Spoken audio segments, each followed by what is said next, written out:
this is my presentation. First thing I'll say is I'm from a company called Ably. We are a real-time pub sub message broker. We provide effectively serverless WebSockets at near infinite scale.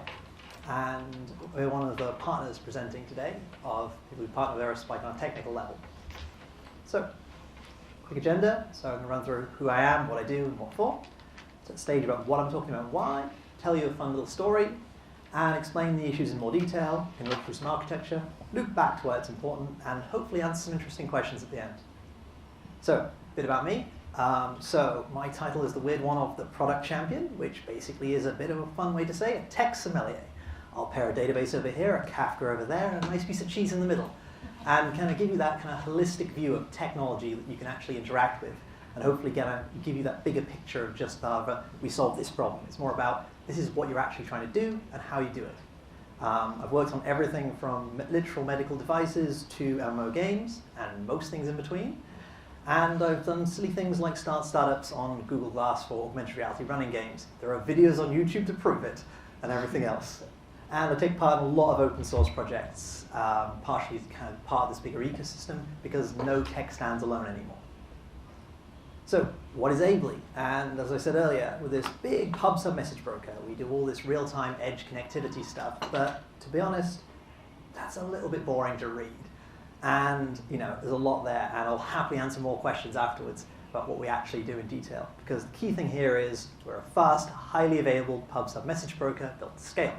And this is like over the edge. This is WebSockets to devices, this is MQTT, and everything in between. And it's like harder than Kafka guarantees from your firewall to your users' devices. The guaranteed ordering exactly wants messaging, and actual guarantees of stream resume when things go out and out of sync. So providing these kind of guarantees is fun because it lets you build really detailed and interesting applications. So now let's talk about mass personalization. Because when you start dealing with lots of different streams of data, the key reason we're doing it is personalization. And we're going to start by looking at something where the evidence comes from. And the Harvard Business Review wrote about this a long time ago. If we zoom in, you'll see that was 1997, right? And this is back when Titanic was around, and the hottest piece of technology around was the N64. Yeah, it's quite fun to realize that is 25 years ago now.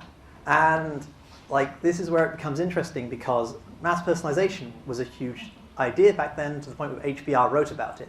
But we're still back in the days of Web 1.0, and that wasn't exactly very useful, at least at that level. And a manufacturing thing, it was an interesting idea. If you remember Coke cans with your name on it, but yeah, that was not really personalized, that was just choose from X and hope. Now, one eternity later, we end up with things like this, with personalized websites and dashboards which were basically sentient Excel sheets. Now these were personalized to the point of where it happened on render. So you chose your personal data, you got it back, and it was there, and then it was snapshotted. There was no actual updates happening. And this is kind of fun, but once you start to get real-time updates happening and things start changing, it sort of breaks down a bit. And these are things like chat, stocks, and maps, because a map is no use for you, at least if you're not trying to find your directions around, with a map and a compass. If you want to see where the buses are, it needs to update. If you want to see where your taxi driver is, it needs to update. And all these things need to happen in real time. And it is doable. There are plenty of examples. We've all used things like Miro, Twitter, and seen some stock apps go by. But it isn't exactly easy. And guaranteeing things like uptime is kind of a hard one. The graph here is from the Super Bowl last year, when there was a massive up spike in bettors, but there was over 250% more people betting, yet 17% less revenue was taken due to how much outages happened on the real-time odds. These are real numbers, and you can find the published data for these. But even Amazon, with their most recent big MMO game, which is what that Q number comes from, couldn't maintain real-time connectivity at large scale. People were waiting literally 10 hours to get into a server because there was no way to matchmake it fast enough. And we've all seen what happens when Slack goes down.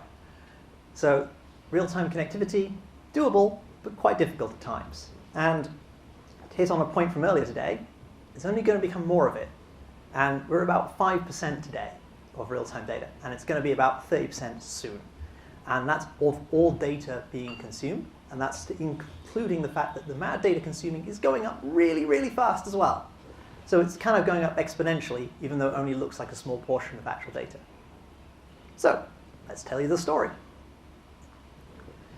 It's the age of the fintech app. These are everything from your Trading 212, your eToros, your Robinhoods, and everything else. And these apps are everywhere. I'm using these as an example because, quite honestly, they're indicative of a lot of what everyone's doing. There's a real-time thing you need to see, whether it is share prices, whether it is your who's online, whether it's the dashboard control system for your AWS infrastructure. It doesn't really matter. It's still the same sort of thing. It's data in real time. And the key thing here is, like, your users want updates, and they want to know what things are now. It's not that they want to see what things were when it was last updated, an hour ago or a week ago. It is what they are now with the most current information possible. And particularly in this fintech case, it's all about wanting to win. It's wanting to get what you think you should be able to do with the data you want to have. Like trying to remove that disparity between what people could have and what you can have, because it needs to be fast. And expectations are only going up. So users are not forgiving. No one's going to say, hey, why did this go wrong? And you say, sorry, you went into a tunnel. It's not really acceptable anymore. They expect it to know. It's the idea of almost like a betting app, rejecting someone's bet because they bet too late, and that price expired. Or ever tried to buy a train ticket, and then the number of seats went down to 0 before you got through typing in your credit card information? Again, this happened to me yesterday, in fact. And that kind of thing really kind of bugs people. And the problem ends up being that if every app has consumers, whether they're internal or external, it doesn't matter. They're not going to forgive your system for not giving the information it's supposed to have. And let's talk about what makes these apps feel good. Things are great when they are in sync. And the point there is that, like, this is your state, being in sync to the user. And yes, it is a bit like a synchronized dance. And their messages have to be in order. Like, you can't lose ordering here, because let's say, an old price appeared before a new price, and that's fine. But if it were the other way around, suddenly the most recent price you're displaying is out of date. And now someone's going to make a decision based on out-of-date information, or now just blatantly incorrect. So this is not really acceptable either. And even probably the most big issue here is predictability. You can only make decisions on things you can sort of understand. If something happens repeatedly, even at 300 milliseconds latent, that's fine. 1 minute latent, fine, as long as it's consistent. The problem ends up being that when you can be wildly fast and then wildly slow, the human at the other end will interpret it as everything is wildly fast, it's just that we've lost connectivity and we don't know about it. And this is where it gets interesting, because what happens is this is what happens when it's bad. Either you get stuck in a loading cycle, which, to be honest, is the best of these many outcomes. Because when things appear to be changing but aren't, that's when you have people doing things that shouldn't happen. And when things are happening out of order, you get the last case, when things run into walls, your payment doesn't go through but did. You end up paying the bill 3 times in a row. We've all been there at least once, when we tried to send a WhatsApp message 4 times, and it didn't happen, and then bing, bing, bing, bing, bing, bing, it looks like you're chasing somebody. So now let's talk about what powers these real-time architectures. And inevitably these days, particularly if you're part of any of the more modern fads, you start with this swarm of microservices. Now, microservices are neither good nor bad, they are just the solution to a problem. And the key thing here is that once you start doing things, you need to plug it all together. And to be honest, like, this is where we end up with the canonical answer to all problems with big systems is, let's talk about PubSub. And this is neither nautical-themed drinking establishments nor hoagies from Publix, or so I found. My first kind of week on the job, like, that was trending on Twitter to the point of where you could not Google PubSub without some Florida-based sandwich happening. And as you may have guessed from my accent, I'm from the UK, and this made no sense to me. And it's kind of like, what happens then is you start looking into this more detailed, and the pattern is, of course, publisher publishes to a broker, and subscribers get the messages. The usual options exist, from Kafka, the canonical example, to not using a database for concurrency, to RabbitMQ, an example of why never going above version 0.9 can still give you a win, to Nats, when, if you rewrite it enough times in enough different languages, people might eventually adopt it. And, of course, MQTT, the canonical example to show that buying IBM from the 80s still kind of works. And these are kind of like the patterns you often see. And Ably is another example of one of these. And what happens with these ones, at least, is inside your cluster, these days, you probably built a Kafka one. it works, it scales, and it allows you to put lots of coupling between things and give you, hard guarantees, or at least some level of guarantee. Kind of, in theory, lowers your end-to-end latency. In fact, that's not always true, but what it does do is it gives you the impression that, when something goes wrong and things get retried, is you're probably okay. So you've got all this Kafka, you've got all these microservices, and now what you've got is the fire hose. It's a mass amount of data heading to the edge, where your users want to get it. And this is all bound for millions of mobile users on this financial app we're talking about, or any other application, whatever it is. And you remember that each of these users is probably on a mobile connection these days. So they've got finite bandwidth. You're paying for every data bit going out the corridor. And Jeff Bezos will love you when you send all of it to every user. But that's not exactly what you want. And you've also got to remember that not every user wants everything. Basically, they want a combination of streams.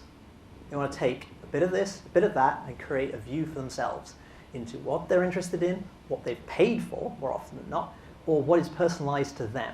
Because once you're driving mass personalization, we need to be able to select from the data you need, give them the data they want, and not give them stuff they don't actually have access to or should not be in front of them.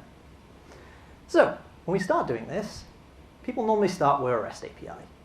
This is fine, it might work. It's definitely not real time. And as you scale out, you add a whole bunch of caches and other bits and pieces. But once again, it's not exactly real time, as what we've now got is request response happening with a 500 millisecond, 600 millisecond, 300 on a good day millisecond response time of checking your cache, maybe invalidating it, maybe getting the data up to the front end. And what you've just done is paid millions to Confluent or equivalent to make this lovely stack behind the scenes fast, and you lost it all over the edge. So that's great. Single-digit milliseconds here, hundreds over there. Kind of missed the point. End-to-end latency matters, and I do mean end-to-end from the device. So this is where we get to kind of wanting more pub/sub again. And this is where the idea of being able to subscribe to changes and get them back. And of course, there are many different ways to do this, and things like Appsync is a pretty complete version of this, but it's just GraphQL under the hood. Every single one of these real-time subscriptions is actually a separate resolver running. And even with that kind of it's all MQTT over WebSockets under the hood for the real-time updates, because you're not deduping any of this, you end up with this fun amount of set theory of, can I push subscriptions together? No, because Appsync doesn't let you. But GraphQL subscriptions doesn't come with a way to do it either. You then have to either work out hey, main feed on our website, everyone wants that. How do I handle? But let's say all of you get their own individual feed of your exact account balance or equivalent. How do I manage that? And suddenly we've got this disparate amount of information for different people, because every user wants a different combination of things. And if we zoom in on this, this is the Confluent community Slack. Happen to use it because it's the one I had access to with the most users. And this is the main with 35,000 or 36,000 users in it, right? And the average normal side channel, it's a few hundred. So you end up with this massively disparate kind of dimensionality of people. The cardinality is both really big, but also the sparsity is entirely random. So it's a combination of uneven channels with uneven levels of subscriptions at rapidly changing intervals. And this is actually what starts to happen when you start dealing with user apps at scale. And by scale, I can mean literally from hundreds to multi-millions. It's the same pattern everywhere. You never get uniform access. It's always this kind of power law effect, and nearly always in more than one dimension at a time.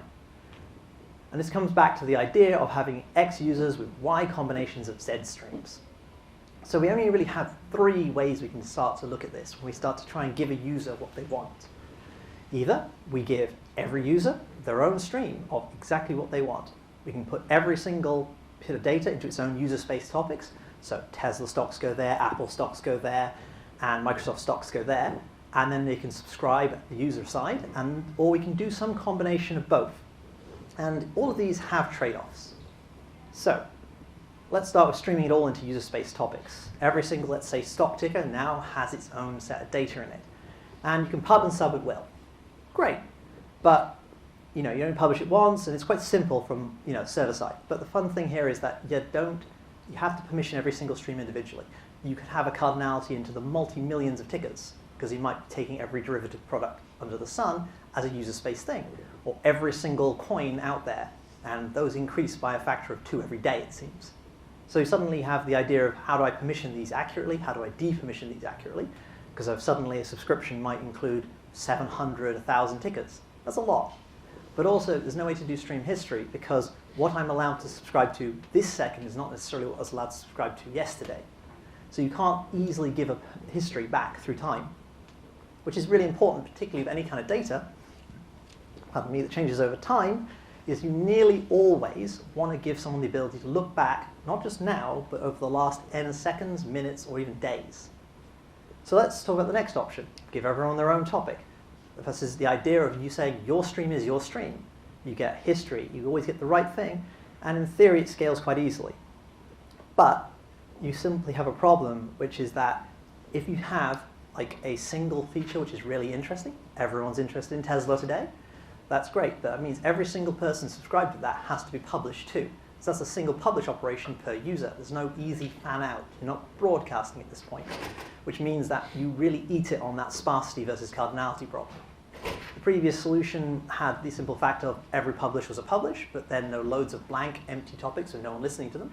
And this one has the opposite problem, where the really popular stuff is going to crush you. And because it's so popular by comparison, in a fun example for us, it was literally Taylor Swift was about 3 orders of magnitude more popular than the next most popular thing in this particular use case. And it was such an issue that we had to change the whole model, and for our customer at least. And this is where we end up with the both argument. The most popular data can be separated and put in its own topics. But for everything else below a certain point, users will get their own feed. And you get some level of control at this point, because popular stuff is easy. You just rewind one topic. You're not rewinding a million. And you also get the idea of a custom feed, which is yours. And because there's only a few at this high level of traffic, it's not so bad.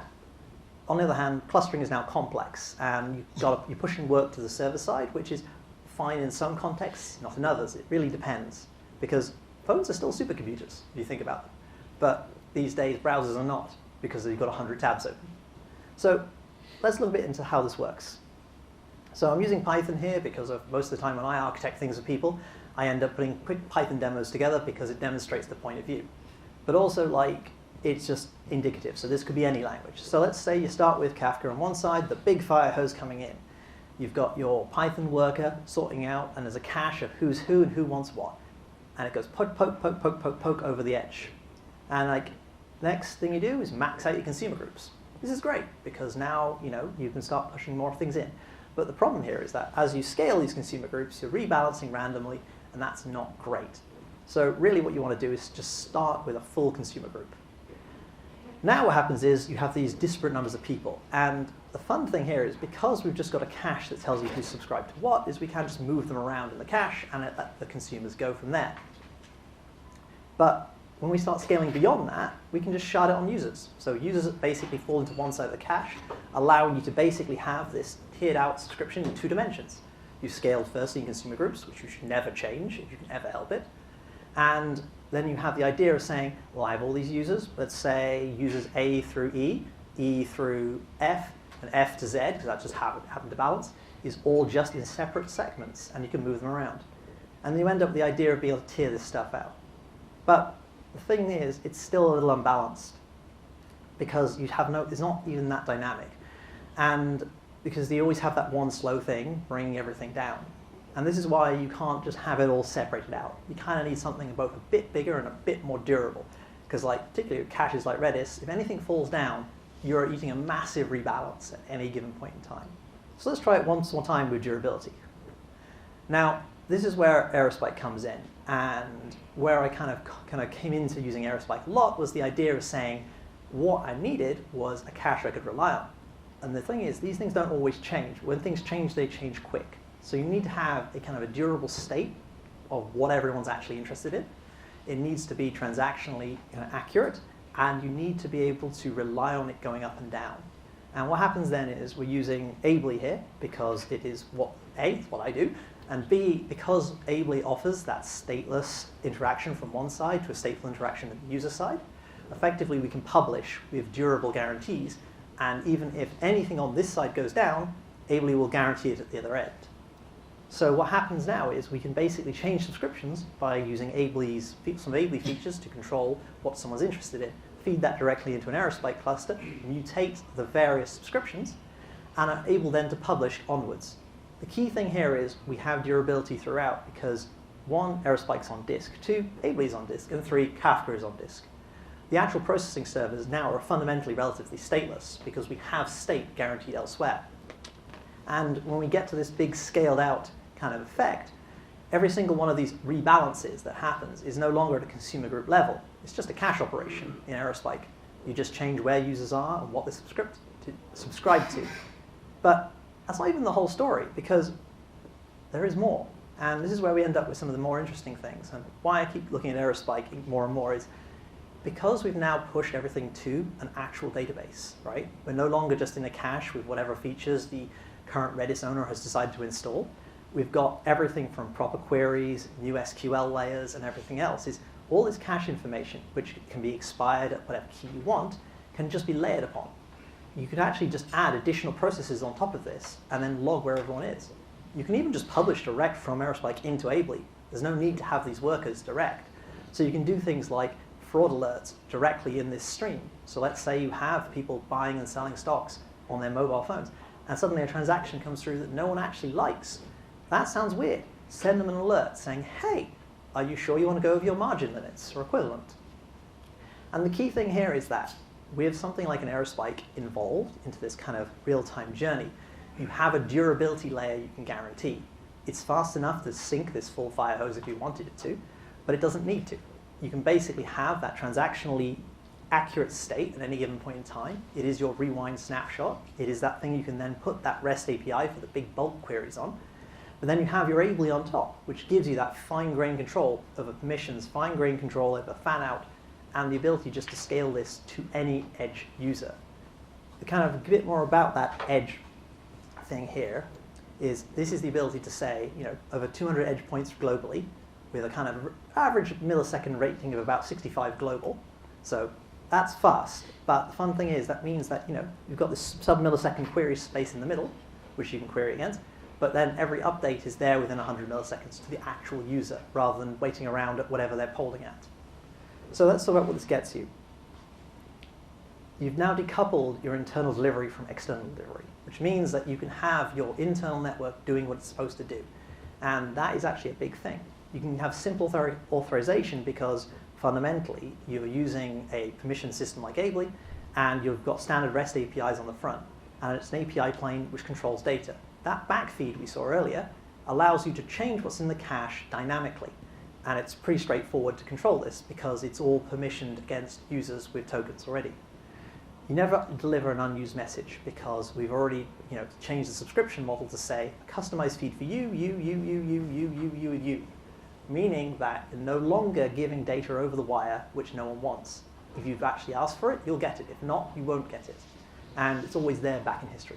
Minimize the use of Ably channels, which will make me happy and some of my account managers very sad, but it'll keep the customer happy, which is the key thing.